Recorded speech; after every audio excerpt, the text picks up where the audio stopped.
Hello and welcome back to the YYC Soccer Podcast. My name is Jason Komet and my co-host is Scott Strasser. Hi, Scott. Hey, Jason. How's it going tonight? Yeah, so far so good. It's the end of a week here, and looking forward to some nice weekend weather, I hope. Yeah, me too. So if anyone out there is a new listener, what is the YYC Soccer Podcast about, Scott? So we are going to focus on soccer in Calgary at the amateur, collegiate, and professional levels. We will talk about and with the teams and players from the city's soccer community, from the grassroots and amateur leagues and teams to the university and professional level. Yep, sounds good. So far, so good. I think we're episode 3. So this episode, we're gonna talk about the Canadian men's national team matches from this week and do a bit of a review of how the 4 Calgarians on the roster, how they performed, did they appear. And we're also going to spend a little bit of time talking about the Canadian Futsal Championships, which are going to be in Calgary in mid-April. We have the executive director of the Calgary United Soccer Association, Pearl Doupe, joining us to discuss that. Yeah, good interview with Pearl, who gave some insight into what people can expect when that tournament comes to Calgary in a couple of weeks. Yeah, I'm looking forward to it. I think it's going to be kind of cool. I've never been to Seven Chiefs, and I've never really watched high level futsal in person. So I think it could be pretty fun. Yeah, it's a pretty spectacular venue. It's actually really close to where I live in Southwest Calgary, and I did have to go there for a work related reason. Over Christmas, I was actually covering the Max hockey tournament, the very popular AAA midget tournament, and I'd never been there before that, and I was pretty floored by it. I think if you go to watch these games, and I hope to do so too, you'll see this facility is like pretty spectacular. Yeah, definitely. So we'll listen to that interview in a few minutes, but let's get back to the men's national team. As we mentioned last episode, and there were 4 Calgarians called up for these 2 matches that were played this past week. Sam Adekugbe, Scott Kennedy, Victor Latourie, and Dominic Zator. And it was Latourie and Zator's potentially going to be their first cap. So how did everything turn out, Scott? You want to talk about how it all broke down this week? Sure. So first and foremost, Canada won both games. Traveling to Curacao on Saturday, they won 2-0. And then in Toronto on Tuesday evening, they had a really good performance against Honduras, winning 4-1. In terms of the Calgarians' involvement, Scott Kennedy started both games in defense. He started on the right side of a back 3 against Curacao, and then he was actually center back in a back 3 against Honduras. So yeah, full 90 in that opening game, and then subbed off in the second game after Canada had built up a pretty healthy lead. And the other Calgarian who played was Sam Adekugbe, who was subbed into both games. Victor Latourie and Dominic Zator were on the bench for each of the games, but didn't get in, unfortunately. I know we talked last week and hypothesized why we felt they might get in, but it wasn't to be. So they still await their first Canadian international games. But really strong overall Canadian performances, particularly against Honduras. Some of their goals were really well worked, especially that first one from Kyle Laren. Some good work down the left-hand side from Jonathan Osorio and Alfonso Davies, and a nice finish by Kyle Laren, who's moving up Canada's top goal scorer of all time now, and he seems to be building a bit of a gap at the top. Laren's really done a good job since he's moved to Spain. He's really become the star of his club team there. And yeah, he puts on that Canada jersey and he really seems to perform for sure. Yeah, Villarreal seem to really love him on their Twitter. They're always praising him. So I know they were even tweeting about his goal for Canada too. Yeah. His goals, he got 2 in that game.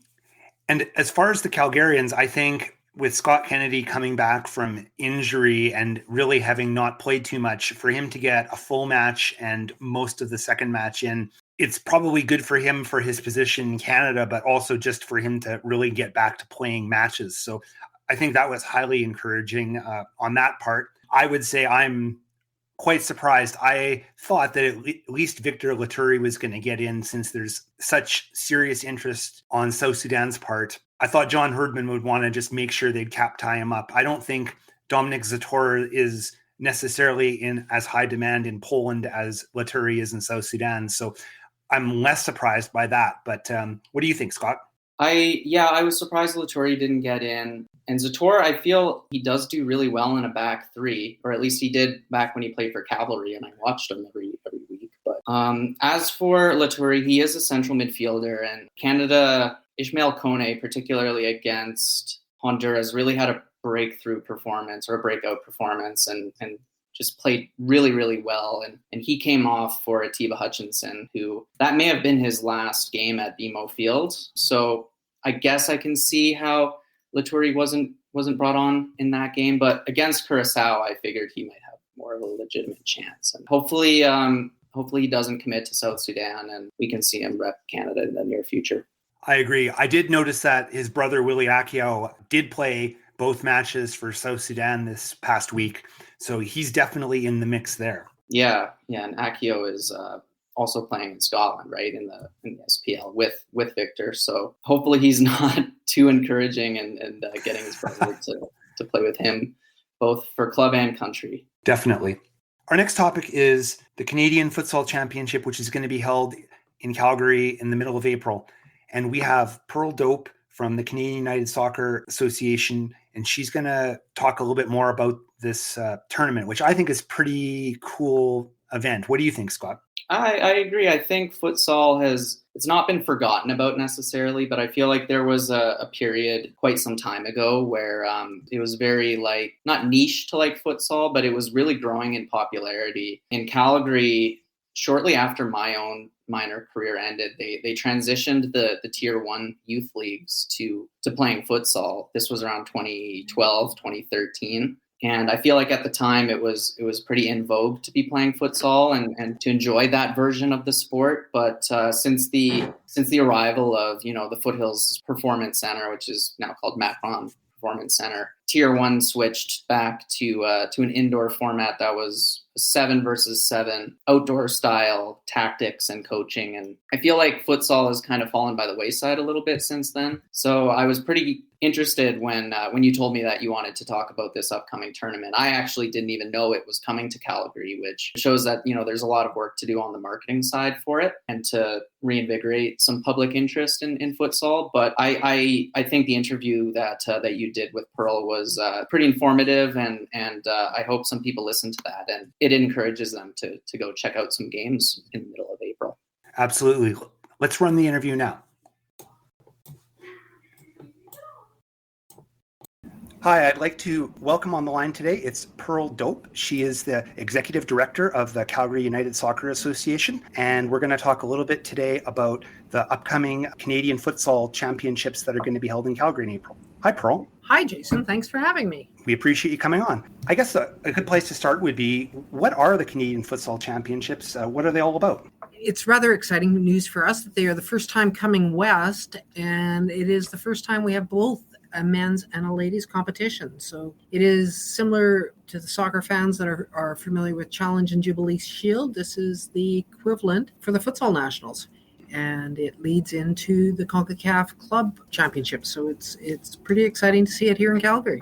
As you mentioned there, I did notice that as well, that it's the first time I've noticed they've been in the western part of the country. How did Calgary become host? What was the process there? We worked with Sport Tourism Calgary on putting in a bid. Canada Soccer put out a call last July, August, somewhere in there, for provinces to express interest in hosting the championship.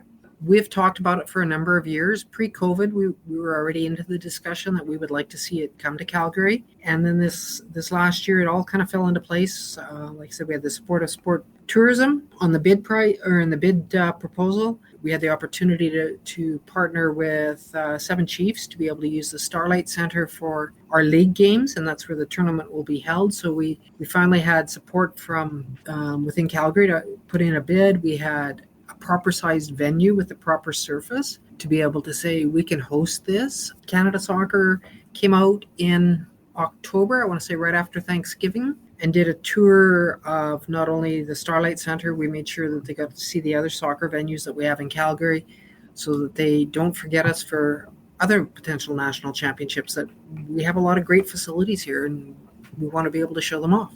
Okay. How many teams are participating and how are they determined? I'm getting the impression it's generally a provincial representative, but maybe you could just walk us through how many teams we're expecting. And We have 16 teams, which was, we were planning for 12 and now have 16 arriving. We have 8 ladies and 8 men's, and they're coming from the provinces of BC, Alberta, Saskatchewan, Manitoba, Ontario, Quebec, Nunavut, and Yukon. And each province, they are a provincial representative, so that each province establishes what their qualifying method will be for the teams. In Alberta, we are the only sanctioned futsal program currently, so it was the same as we've done for the last, will this be our 5th time we've qualified a men's team for a championship? So it was based on their on-field performance in the playdowns we had, and we qualified both our men's and women's team on March 16th. great. And actually, who were those teams? Because I'm not aware of who are the provincial representatives. For us, Yes. the ladies team will be One Up. So they're sponsored by One Up and World of Soccer. New team put together this year, ended up on the positive side of a 3-1 game against the Old Lady Trojans, which is the SAIT alumni team. And on the men's side, you could argue it was an upset, maybe not. Callies FC defeated Sportif 3-0. Callies are returning to last year. They came home with a bronze medal. So this year we're hoping to see that they can change the color of the medal as they return for their 3rd trip to a national championship. Okay, that's great. And I want to ask about the competition to become the Alberta representative. Were there no other teams? I guess the one thing I'm kind of wondering about is I'm aware of the league that exists on a weekly basis that plays, but this was a separate competition, but it still just contained Calgary teams, and there was no teams from anywhere else? Correct. At this point in time, that's how it was qualified, because when we started qualifying teams for this competition, the requirement from Alberta Soccer was that they had to be a registered futsal program. Currently, while there's college play, there isn't another adult league that is sanctioned in the province. We keep hoping that we'll see our neighbors to the north or even to the south. I know Lethbridge has had futsal in the past. We're hoping this might be the catalyst for somebody else to decide to start a program. Can you talk a little bit about format of the tournament? Is it going to be a round robin, or what does that look like? I know we've got 8 teams on each side of the group, so like there's 8 each. So what does that look like? They're split. The men's side is seeded based on last year's results. The ladies' side, because it's a new competition, was just a draw of the hat. So both competition is 2 pools of 4 teams each. So they'll play a round robin starting 9:45 on the 13th, and they'll play each other in their pool once. And then it's pretty simple. It's the 2 4th place teams will play off all the way down to the 2 top place teams, and both the men's and women will play for the gold medal. And that's happening, you said it starts on the 13th and it runs until, I think, it's the 16th. Sunday the 16th? Okay. Yeah, the gold medal games, the women's gold medal is currently set for 11:25 on the 16th, and the men's is set for 1:55. So we'll be doing games start a little bit earlier that morning just to allow the teams that have to catch a flight and get back east time to do that. Okay. What about watching the games? What does that look like? Are there tickets being sold, or if there are fans out there that want to check this out, what's the process of going to Seven Chiefs? Well, this is probably going to be one of their best deals. If you want to go watch futsal at Seven Chiefs, join us there. There is no admission. There is no ticket sales. We want to demonstrate the skill of the game. We want to demonstrate the passion of the game and hopefully generate interest from players of a multitude of ages and genders to come out, see it, and hopefully that will spur them into signing up for a program next fall. So there will be no admission. It's more just we want to get the numbers out there to show obviously support to our 2 Calgary teams, but just support for the sport itself. Okay, so that makes sense that it's going to be very much this is futsal. So I want to ask about that. For any soccer fans who have never seen futsal before, what would you tell them to expect what it looks like? I think people probably at least have the knowledge that it's indoor form of the game without boards. But do you want to talk a little bit more about what you could expect if you're going to go out to Seven Chiefs and watch? You're going to see some amazing one-on-one skill. The ball's a little heavier than a normal indoor ball, so it doesn't have the same amount of bounce. Like you mentioned, there are no boards. It's to some degree almost the same as watching a basketball game, except they're obviously just playing it with their feet. So there's a lot of open court. There's a lot of one-on-one. There's a lot of just the technical skills and ball awareness and your ability to see the court, to see where the openings are coming and developing. It's very fast-paced, so it isn't. It can be very high scoring because of the pace and the amount of space. The venue we're on, we're able to stretch the court out to a full size, so you really get to see the individual talents because they're not tied upon another player. They've got space to move. Yeah, that's what I kind of understand, is that a lot of times futsal's played using the dimensions of a basketball court, but the actual real official FIFA size, it's actually a fair bit longer, isn't it? Am I close on that? It's I should know the measurements off the top of my head, but I want to say it's something like 42 by 20. So it's we take two cross court basketball courts, so it's not quite a full length basketball court, but close, very close.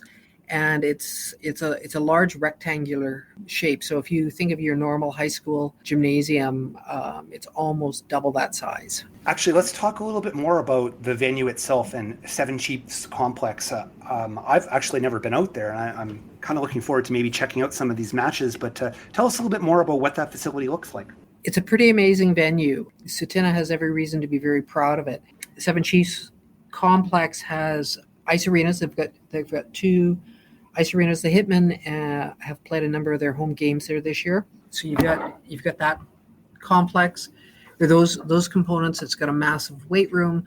We've got a trainers area, and then it's got the actual Gym Starlight Center is where the gymnasiums are at. It's got the 4 cross-court basketball or volleyball courts, whatever you want to look at. It's where they hosted the World Volleyball Championships when they toured around through Calgary earlier. Got I believe it's a 400-meter track on the upper level, concourse level. I think people will be in awe of the great job that the nation did when they built this.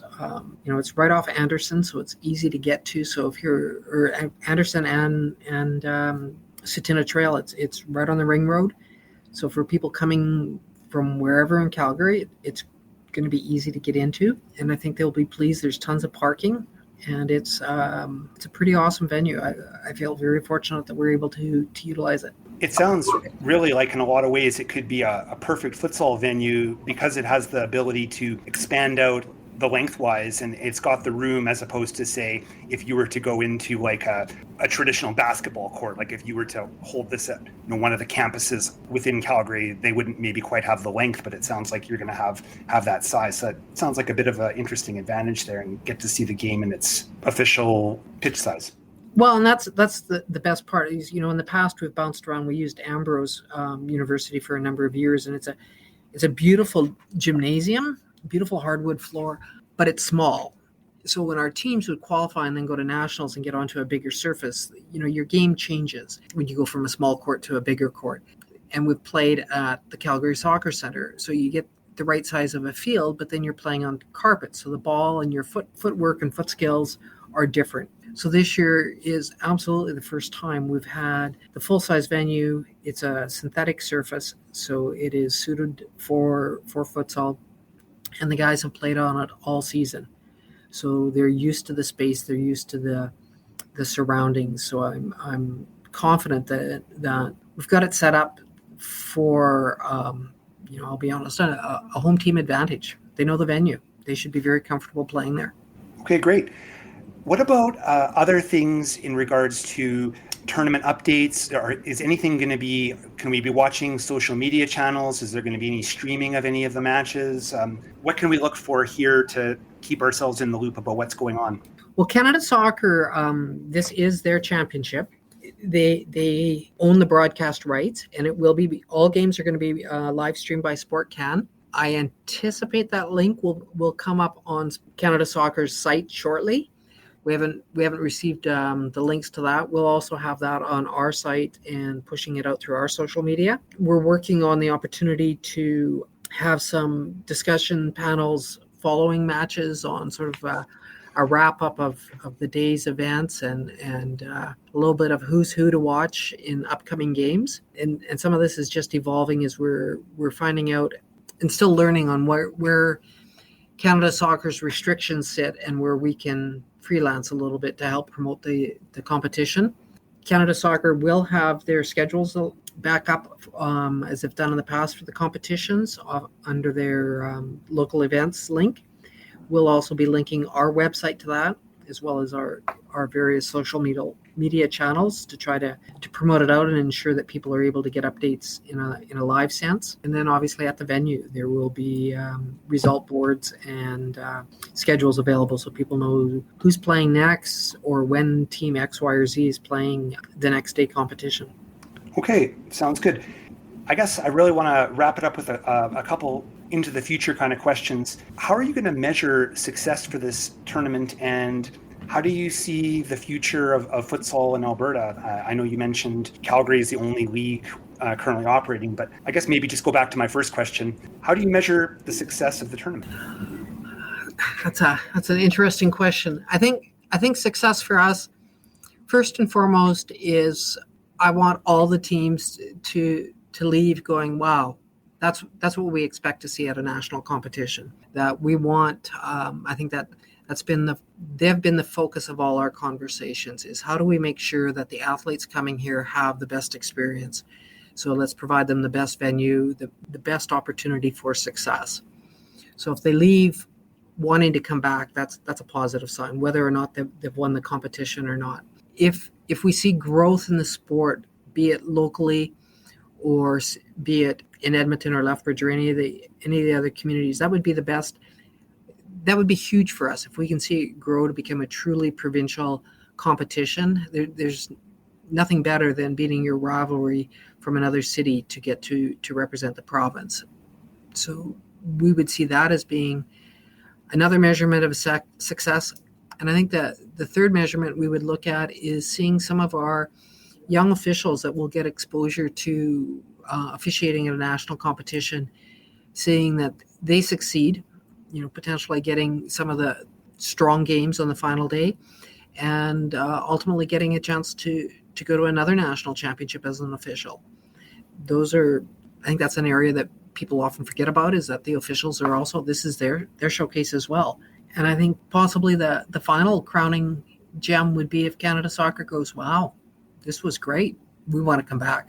I really appreciate your time to take and answer our questions, and I think this was all great information. Pearl, do you just want to give us a quick mention of the social media channels that we should be following, the Twitter handles and so forth, so that our listeners can make sure they're following the right ones? Sure. Let me just make sure I'm giving you the right ones. On Twitter, we are at Calgary United. SA, I believe, is Calgary United SA is our Twitter. We're also on Facebook and Instagram, both under Calgary United Soccer. Or you can just go to our website. It has all the links. And our website is just www.cusa.ab.ca. Thanks very much for taking the time, Pearl. And I think we're going to wrap it up. It's Pearl Doupe, Executive Director of the Calgary United Soccer Association. Thank you. Thanks, Jason. And I hope to see everybody out at the tournament. Thanks. All right. I'd like to thank Pearl Doupe for taking the time to do the interview with us. Scott, do you have any comments about what was said in the interview and anything, bits of information that really stood out to you? Not necessarily. I just kind of want to reiterate that it should be a really interesting tournament, and I think it'll be very adrenaline fueled. Lots of goals in futsal, lots of individual skill. So if you like to see nutmegs or dribbling talent, then this is definitely the version of the sport that you'll want to check out. And it's great to see that there's a lot of local players who are going to be there as well. For sure. And I like the idea that we're going to have the really long court, like the international length court. So it's not just as simple as we're playing it in a basketball-sized pitch, and I think that could be really interesting. I'm looking forward to actually seeing it because I know that it's a lot longer than a basketball court, for example, and I want to really see how that plays out. For sure. Thank you for listening to this week's episode of the YYC Soccer Podcast. You can subscribe to this podcast by using all the usual podcasting platforms. Head over to our website at yycsoccer.com with more information about how to subscribe or to leave a question or comment. You can also follow us on Twitter at yycsoccer403. Thanks for listening and have a good weekend, Scott. Yeah, thanks for having me on again, Jason, and I look forward to the next episode. All right, thanks. Okay, bye.